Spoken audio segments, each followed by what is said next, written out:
Asante Mheshimiwa Mwenyekiti. Kwanza kabisa nianze kwa kumshukuru Mwenyezi Mungu ambaye amenijalia uhai na kuniwezesha kusimama hapa siku ya leo kwa niaba ya vijana wa Kitanzania. Lakini kwa kipekee kabisa Mheshimiwa Mwenyekiti, nianze kwa kumpongeza Rais wa Jamhuri ya Muungano wa Tanzania Daktari Samia Suluhu Hassan kwa jinsi ambavyo ameweza kutekeleza dhima ya kuweza kuwainua vijana hususan katika sekta ya uchumi. Hiyo imeweza kudhihirishwa kutokana na mikopo na jitihada ambazo Mheshimiwa Rais amekuwa akizifanya kwa kusaidia kutoa mikopo kwa vijana. Kwa kweli hili lazima tusimame kama vijana kumpongeza kwa jinsi ambavyo ameweza kuonyesha na ameweza kusimama thabiti na vijana wa Kitanzania.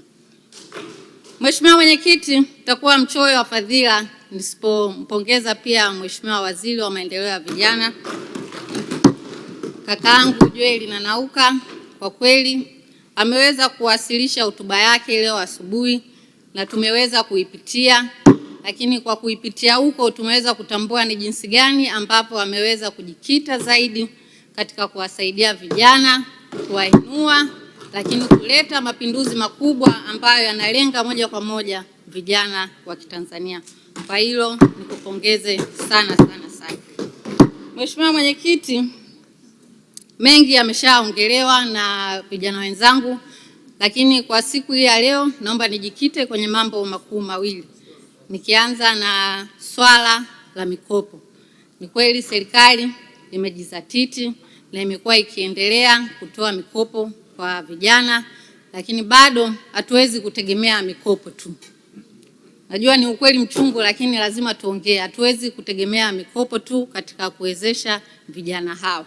Mikopo hii ili kijana aweze kunufaika katika kibiashara, ili kijana aweze kuwa na consistency katika biashara, ili kijana aweze kutanuka zaidi katika biashara, lazima tuwe na mfumo jumuishi wa ujasiriamali kwa vijana wetu wa taifa hili la Tanzania.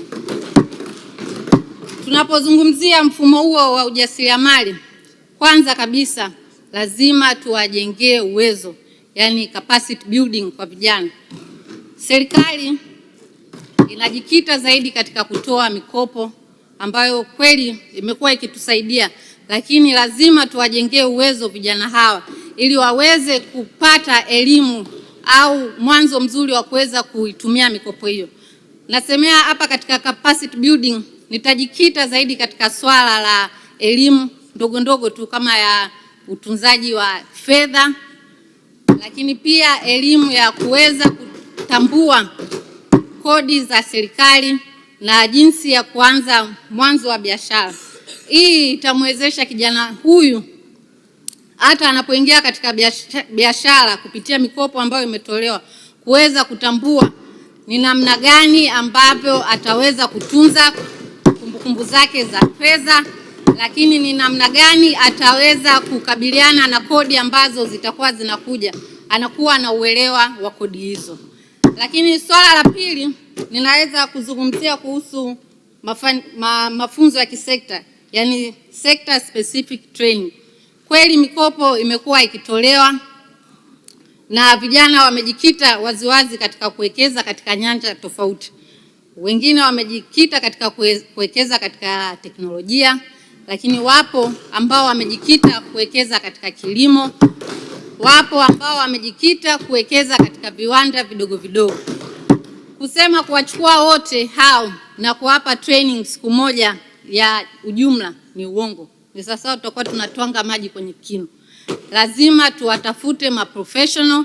Uzuri Wizara ya Vijana inaweza kushirikiana na wizara zingine kama za teknolojia, za wizara za kilimo pamoja na mifugo, ili kuwasaidia vijana hawa pale ambapo wamepewa mkopo huo, lakini inapoambatana na mafunzo hayo ambayo ya kimkakati atakayotolewa kuweza kuwekeza zaidi na kwa ufasaha na kwa ukubwa ambao serikali inataka iwekeze.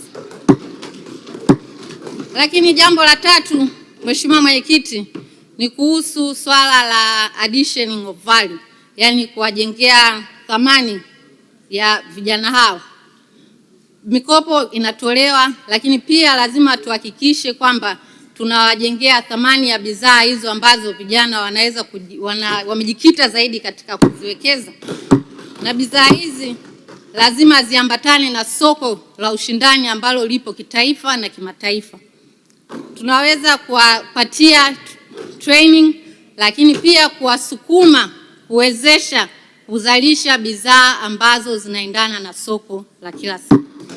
Tusije tukawa tunatoa mikopo, lakini mwisho wa siku mikopo hiyo vijana wana produce product ambazo ni za hapa tu, yani haziendi sehemu yoyote, hazina ukuaji. Kwa lazima tufuatilie na lazima tu intensify hii kwa ajili ya kusaidia kumpatia kipato kijana huyu. Lakini swala jingine ni kuhusu upatikanaji wa masoko. Ni kweli serikali imejikita katika kuendelea kutoa mikopo hiyo, lakini je, mmewatafutia soko vijana au ni ndo tunatoa mikopo na tunawaacha tu waendelee ku hang tu? Kwa swala hili lazima tuwatafutie masoko ya kimataifa na ya kitaifa pia. Cha kwanza utamjengea uwezo kijana huyo, lakini jambo la pili utamsaidia kwanza yeye mwenyewe aweze kuongeza kipato.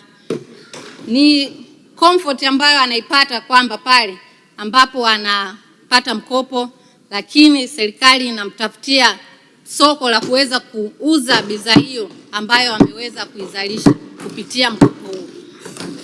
Kwa hiyo hapo naomba Mheshimiwa Waziri niendelee kukushauri, lakini jambo la mwisho ambalo naweza nikashauri zaidi ni kuhusu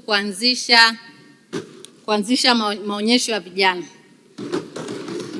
yani Youth Expo.